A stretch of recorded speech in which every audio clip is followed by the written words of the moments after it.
As many people around the country are discussing whether a major infrastructure bill would provide solutions to two major problems, getting highways, bridges, water systems, and the environment up to date, and at the same time putting a large number of newly unemployed back to work, I'd like to recall for you one of President Franklin Roosevelt's first programs in his New Deal and how it worked in this area.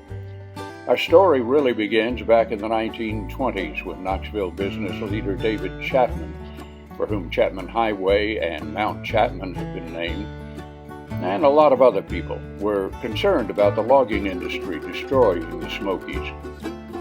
So they began to organize. They wanted to make the vast forest a national park. Almost 2/3 of this virgin forest had already been clear-cut by loggers.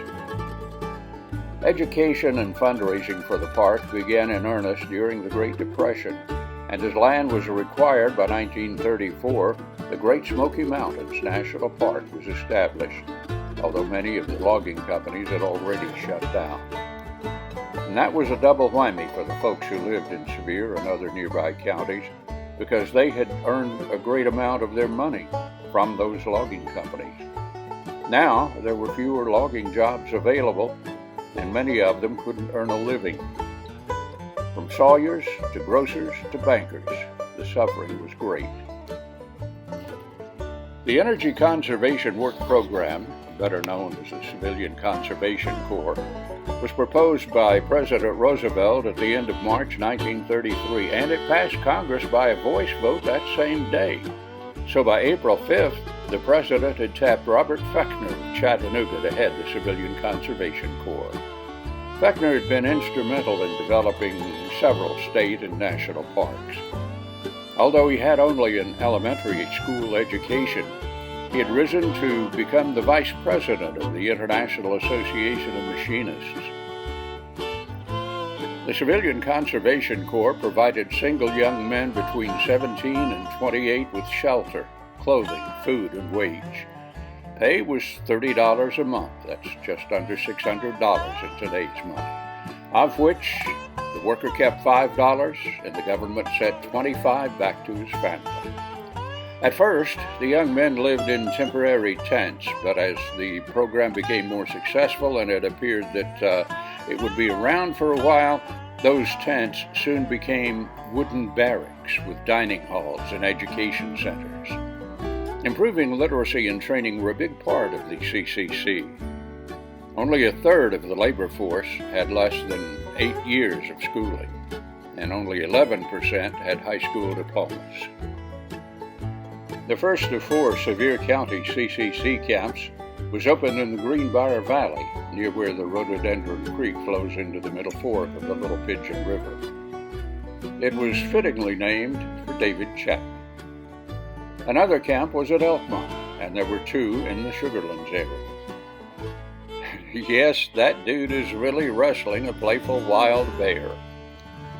This photo, to show you the popularity of the camp, was actually taken on a visitor's day.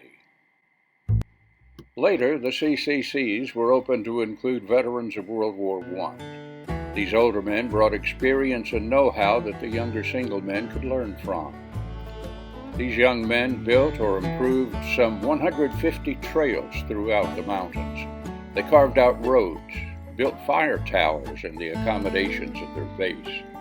They raised seeds, planted trees, cleaned streams and rivers, and stocked them with fish. They built the Visitors Center at Sugarland and Laconolofty Village over in North Carolina. They built several campgrounds, including the one at the Chimneys, Elkmont, LeConte, and Greenbrier. They built comfort stations and constructed several bridges, including the most impressive Little River Stone Bridge in Elkmont. Time magazine, February 6, 1939, hailed the program because it improved physical condition, heightened morale, and ensured employment. That's Robert Fechner on the cover. By the time the CCC program had ended, more than 70,000 Tennesseans had participated out of some 3 million nationally. A lot of young men took advantage of that program before they became famous. like actors Raymond Burr, Robert Mitchum, and Walter Matthau, or baseball stars like Stan Musial and Red Schoendienst. And then there was pioneer space-age test pilot Chuck Yeager. He worked in the CCC program too. You can learn more about the Civilian Conservation Corps in the Sevier County History Center, located on the 3rd floor of the King Family Library in downtown Sevierville. And if you or your father was a member of the CCC, we'd love to hear your stories and record them for future folks to learn how your remarkable contributions helped make the Great Smoky Mountains National Park and this country what it is today.